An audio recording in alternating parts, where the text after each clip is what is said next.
The twin moons hovered silently above the scarred plains of Orvanes, 3, casting cold light over a land long forgotten by both stars and empires. Wind hissed between the broken spires of an ancient alien city, sand filling its cracks like time trying to bury guilt. When Commander Roan emerged from the atmospheric lander, he already knew no one else would be coming. The distress call had bounced across 17 relay stations, picked up on Earth's oldest emergency band, one used back when humans were still considered a young and fragile species. He moved across the crumbled road with his rifle slung, motion sensors pinging quiet. No hostiles. No allies either. Only silence and sand. His boots crushed bone-white foliage, brittle and dry, remnants of a biosphere that hadn't tasted water in a century. And then, the whisper, just a hint but unmistakable. A voice. Female. Desperate. Speaking in alien dialect Earth had filed away decades ago. Roan activated his translator implant and followed the sound deeper into the ruins. When he found them, they didn't raise their heads. Two figures huddled beneath a broken pillar, arms curled around each other, too frail to stand. Skin pale blue and translucent in places, their features unmistakably of the Lissari species, long thought extinct after the siege of Helpless. Elongated ears twitched at his approach, but they made no effort to flee or fight. He crouched before them, checking vitals. Starvation, dehydration, high radiation exposure, and still alive. Roan opened his field medkit and applied a nutrient patch to the neck of the older one. She flinched. The other growled weakly. He ignored the reaction, placed a second patch, and scanned them both with his bioscanner. DNA signatures matched what remained of the Lissari database. No mistakes. These weren't scavengers or construct. They were real, alive, and forgotten by the galaxy. He opened a secure channel. Central Command. This is Roan. I have a code black anomaly. 2 Lissari females, repeat Lissari, alive on Orvanes 3. Require medevac SAP. The reply came after a long pause. Negative, Commander. Orvanes 3 is outside priority aid lanes. You're ordered to continue recon and file standard anomaly report. They'll die. Noted. He stared at the comm for a full 10 seconds before crushing it in his gloved hand. Useless. He lifted one of the Lissari gently, cradling her weight like a fragile bird. The other whimpered and staggered upright, trying to follow. Roan paused, then hoisted her too. His exosuit adjusted automatically, balancing the load. He trudged back across the ruined city, lungs burning in the thin air. His ship wasn't far, but every step dragged the cost higher. He didn't care. Not about rules. Not about what Earth would think. Somewhere in the long past, the Lissari had been Earth's enemies. But enemies didn't cry like children. Didn't waste away whispering for help that never came. Inside the ship, he laid them in the recovery chamber and activated emergency life support. 4 tubes, oxygen mix, cellular repair nanite. They shivered as warmth returned to their limbs, the older one murmuring in her native tongue. Why save us? Because no one else will, Roan said quietly. He spent the next 20 hours running diagnostics, recalibrating shields, and scrubbing every trace of galactic tracking from his systems. They were a liability now. But not to him. To everyone else. If word spread that 2 Lissari females were alive, every bounty hunter, slaver, and political manipulator from here to the core worlds would descend like vultures. The last of a species wasn't sacred. It was profitable. When one of them finally opened her eyes, pale silver, sharp despite the frailty, Roan paused his work. She stared at him without fear, only confusion. You human? Yeah. You're not like the others. I've been told worse. She tried to sit but winced. Roan steadied her with a gentle touch. You'll need time. She nodded. I am Selah. My sister is Rysh. They'll be okay. No, she said softly. They won't. No one lives from what we came through. Roan didn't argue. Survival wasn't guaranteed. But he'd carried them out of death's grip, and that meant something. More than any flag. More than any empire. They rested in his ship's medical bay while he plotted a route far from prying eyes. Out beyond the trade lanes, where politics couldn't follow. He didn't know where he was going. Only that he had to get there first. By the fourth day, RYSH had begun to speak. Haltingly. Her voice was softer than Selah's, eyes larger, almost glowing in dim light. She stayed close to her sister, watching Roan with unblinking curiosity. "You smell like sand," she said once. "Grew up on Mars. Is it red?" "Very. Is it cruel?" He thought about it. "Only if you let it be." She nodded as if that made sense. They ate what his synthesizer could produce, most of it bland protein cakes and mineral soup. But the sisters ate without complaint. Sometimes they'd sit close to the viewport, watching stars streak past like silver rain. Selah asked questions about Earth, about the war, about why her people were never rescued. Roan answered all of them. "No one came for us," she said one night. "I know. Do you know why?" He stared at the stars. "Because they thought you were dangerous. And because helping you wouldn't earn them anything." Selah's voice tightened. "We weren't monsters." "No," Roan agreed. "But monsters don't always look like the ones with claws." They traveled for 6 more days, slipping through border systems and mining belts, avoiding scans, hiding in radiation shadows. The ship's systems were overclocked, pushing hard past their safety margins. Roan didn't care. He could replace metal, not people. On the 10th day, they entered a nebula known only on pirate maps, Sapphire Veil. A cluster of hidden moons orbiting a dying star. Inside one of those moons, Roan's old smuggling contacts had once buried a refuge, long since abandoned. It was a good place to hide, to recover, to think. He landed the ship in the hollowed-out docking bay and powered down the core. Silence took over. Not the empty kind. The safe kind. Selah and RYSH explored slowly, adjusting to solid ground and alien gravity. They found a room with working lights and made it theirs, dragging in old blankets and recharging heat cells. Roan let them be. He set up proximity alarms, activated drone patrols, and then sat outside the hatch watching the stars flicker like dying fires. That night, Selah sat beside him. "Do you believe we'll live?" "I believe we'll try." "That's not the same." "It's better." She didn't answer for a long time. Then, "I remember the first bomb. It wasn't a military target. Just our city. Our songs. Our stories. Our children. We didn't understand. We thought it was a mistake." Roan said nothing. "It wasn't," she whispered. "No," he said. "It never is." They were quiet again. "I don't think I hate you," she said. "That's progress." The next morning, RYSH brought him a flower. Plastic, half-crushed, probably decades old, but still colorful. "You saved us," she said. "So I saved this. For you." He took it. "Thank you." The simplicity of it broke something in him. He wasn't sure what they were anymore. Survivors.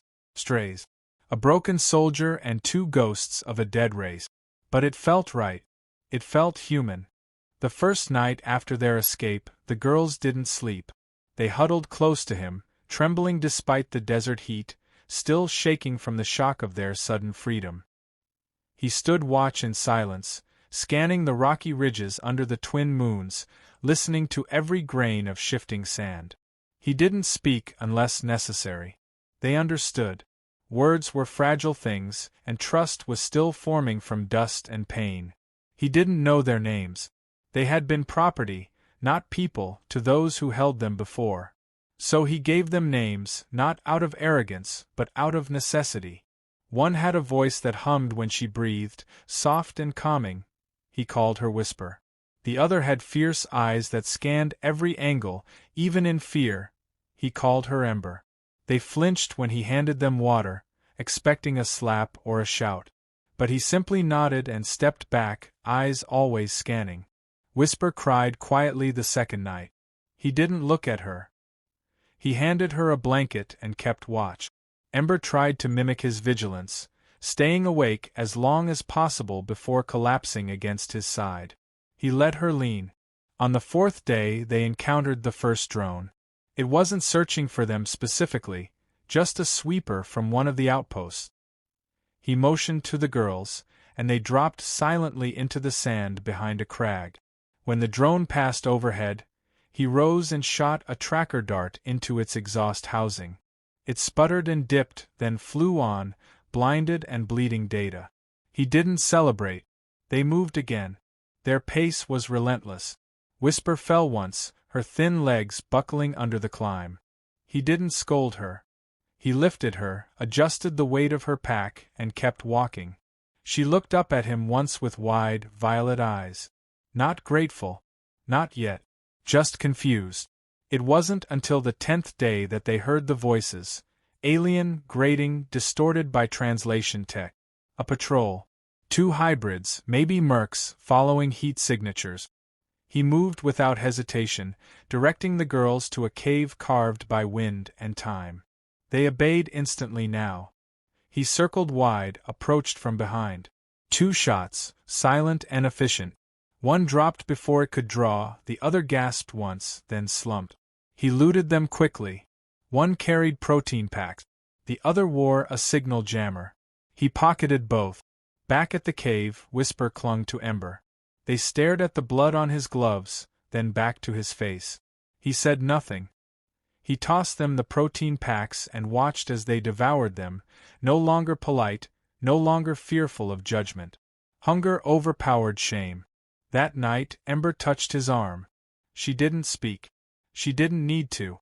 It was a question. Why? Why was he helping? He didn't answer. Instead, he handed her a battered holopad, cracked but still functional.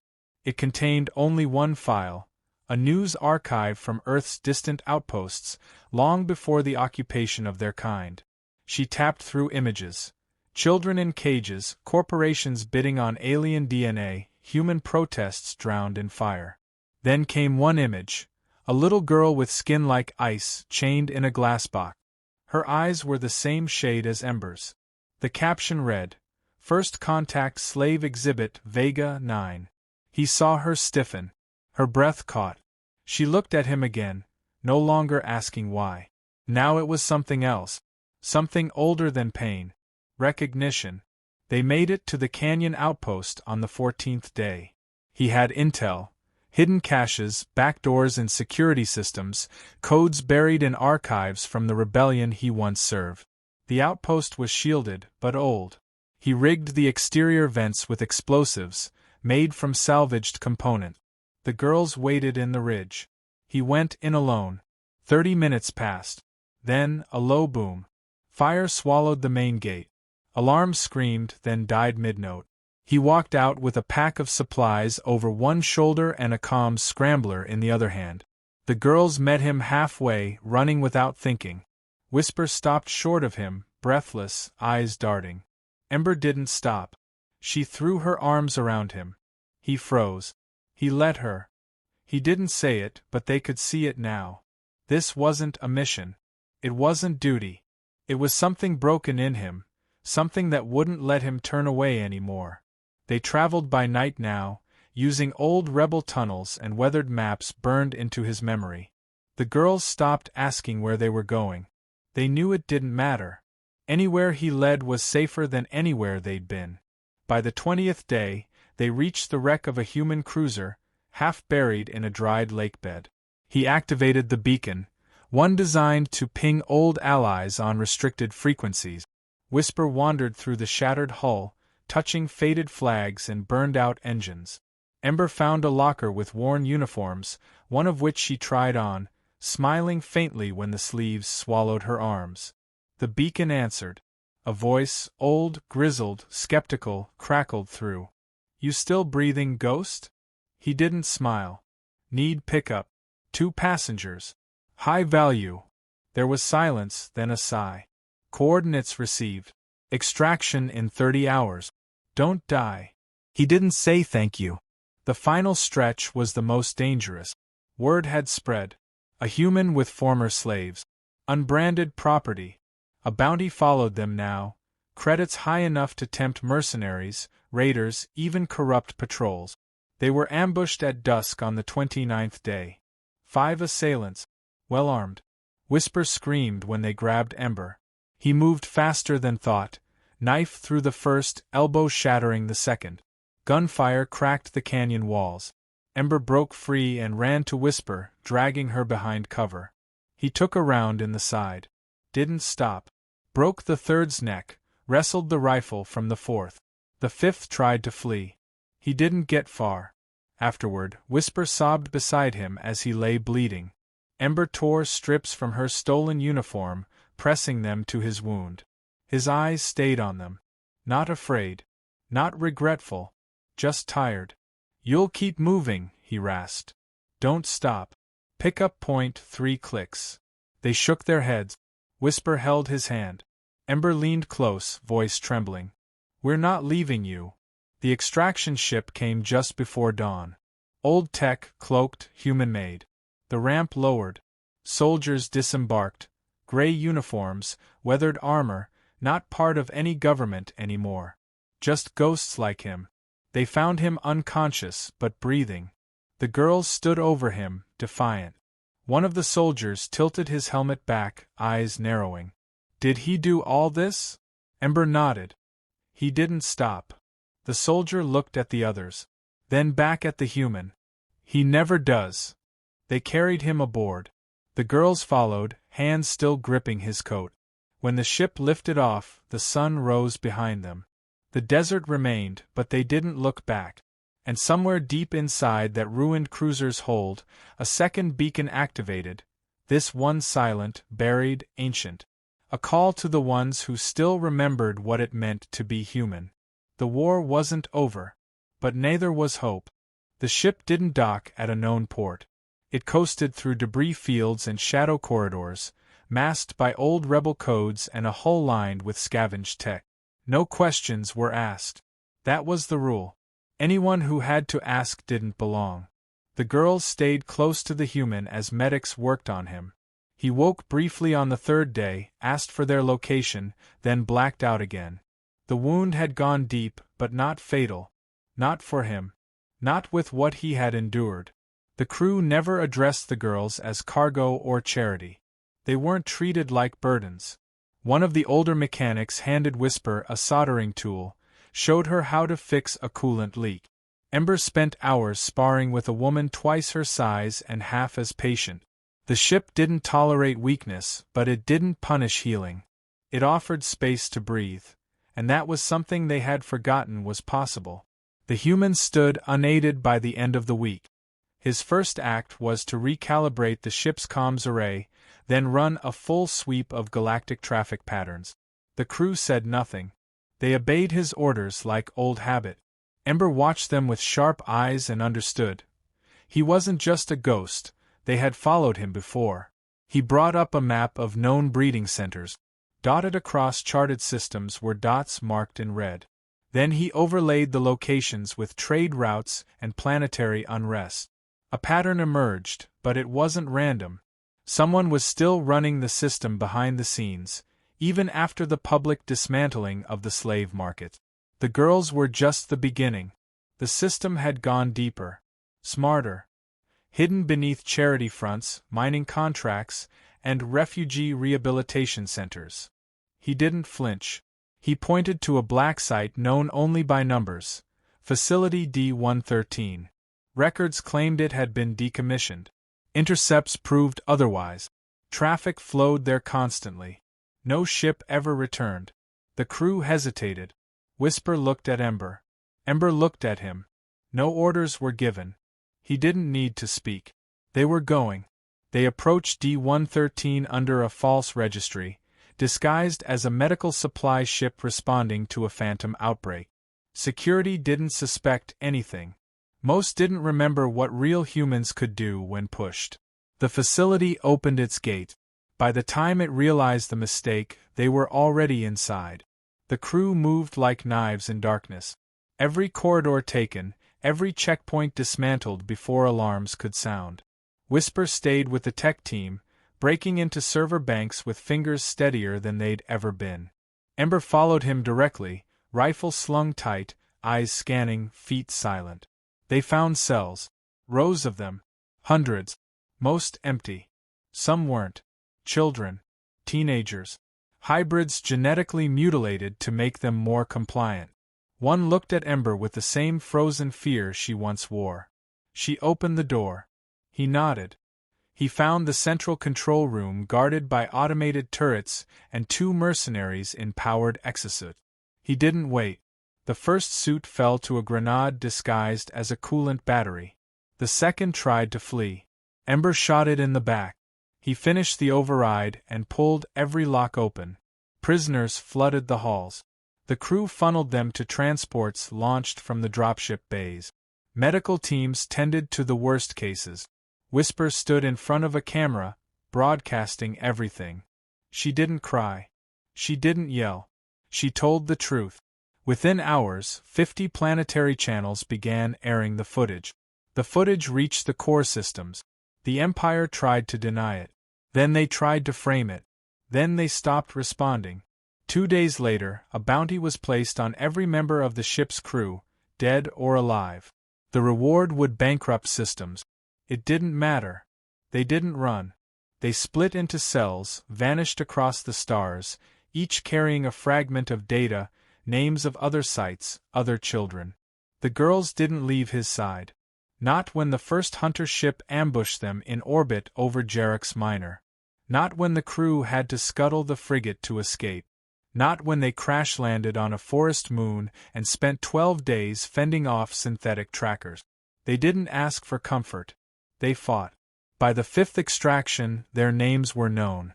Whisper had rewritten 1,000 firewalls, exposing 3 syndicate networks. Ember had killed a general with his own weapon, live on pirate broadcast. Neither of them had ever been trained. But neither of them hesitated. The human didn't call them children anymore. He didn't call them girls. He called them what they were, soldiers. Whisper hacked into a council meeting on the capital station of Artheus Prime. She didn't just leak documents. She redirected the emergency broadcast from the heart of their own war room. The footage showed the branded, the broken, the buried. It showed Ember dragging a bleeding girl from a collapsing cage. It showed him carrying a child through fire. It showed Whisper placing a tracker on the back of a governor's envoy. The station panicked. Ships scrambled. Credits flooded the markets to buy silence. But it was too late. The myth had returned. They called him the last of the Ghost Division. They called the girls Revenant. It didn't matter. Labels never did. On the anniversary of the first escape, they returned to the desert world. Facility C-9 had been reclaimed by the sands, but beneath it they found survivors. A few still waiting. Others too broken to speak. They lifted each one. Carried them to transports. Whisper sang softly in an old tongue, one she didn't remember learning. Ember didn't cry. She held a boy who couldn't stop shaking until he finally slept. The galaxy changed slowly. Empires don't fall with shouts. They rot quietly. Systems stopped sending patrols. Clients withdrew funds. Politicians denied involvement. The centers shut their doors not because of morality, but because it was no longer profitable. The human sat beneath the twin moons, older now, more scar than skin. He didn't smile. He never had. Whisper curled beside him, still humming. Ember stood watch, eyes cold, rifle ready. They didn't build a monument. They didn't want one. The only thing that mattered was the next extraction. The next name on the list. The next life to save. The broadcasts continued. Silent images sent across forbidden bands. A child freed. A cage broken. A name remembered. They had started with nothing. No army. No fleet. Just one human and 2 abandoned girls. Now the stars knew their name. And they had only just begun.